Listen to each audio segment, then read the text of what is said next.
9 বছরের বিয়ে বাংলো অভিনেতা আরেফিন শুভ। কলকাতার মেয়ে অর্পিতার সঙ্গে বিচ্ছেদ ঘোষণা করলেন এই তারকা। আরেফিন শুভ এবং অর্পিতা সমাদার বিয়ের সময় লাভ জিহাদ কাটায় বিদ্ধ হয়েছিলেন দুজনে। তবে ভালোবাসার সামনে হার মেনেছিল কাটাতার ধর্মের বেড়াজাল। কিন্তু ফুরাইল সেই ভালোবাসার মেয়াদ। তবে বন্ধুত্ব অটুট থাকবে জানিয়েছেন অভিনেতা শুভ। চারদিকে বিয়ের বাঙ্গা হিড়িক লেগেছে। বলিউড টলিউড পেরিয়ে এবার সেই বাঙ্গার শব্দ আছড়ে উপর পদ্মা পারে।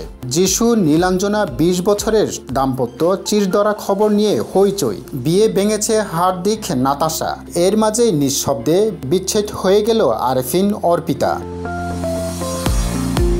ফেসবুক পোস্টে বিবাহ বিচ্ছেদের কথা জানান বঙ্গবন্ধু বায়োপিকের অভিনেতা শুভ।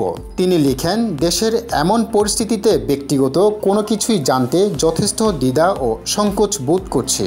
তারপরও মনে হলো আপনাদের বিষয়টা জানানোর সময় এসেছে। আমি অত্যন্ত দুঃখের সঙ্গে জানাচ্ছি যে আমি আর অর্পিতা আমরা হয়তো বন্ধুর হিসেবে ঠিক আছি, জীবন সঙ্গী হিসেবে নয়। আমরা গত 20 জুলাই এই সিদ্ধান্তের উপনীত হয়েছি, বন্ধুত্বটুকু নিয়ে দুজনের সম্মতি বাকি জীবন নিজেদের মতো করে বাঁচব।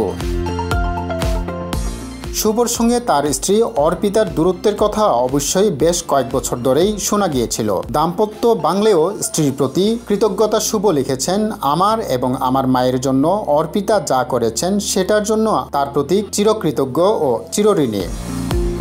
মা চলে যাওয়ার পর জীবনটা একেবারেই শূন্য হয়ে গেছে, কিন্তু আমি বিশ্বাস করি আপনাদের দোয়া ও ভালোবাসা আমার সঙ্গে আছে, যেটা নিয়ে বাকি জীবনটা সুন্দর সুস্থভাবে বাঁচতে পারবো। 2015 সালে 4 ফেব্রুয়ারি শুভ অর্পিতার বাগদান হয়েছিল। 6 ফেব্রুয়ারি রেজিস্ট্রি বিয়ের পর সন্ধ্যায় বসেছিলেন রিসেপশনের আসর। পরে ঢাকায় ফের বিবাহ বন্ধনের আবদ্ধ হন দুজনে। আরেফিনকে শেষবার পর্দায় দেখা গিয়েছিল মুজিবের বায়োপিকের। শ্যাম বেনাগাল পরিচালিত বঙ্গবন্ধু বায়োপিকের মাত্র 1 টাকা পারিশ্রমিকের অভিনয় করে প্রশংসাই করিয়েছিল আরেফিন শুভ।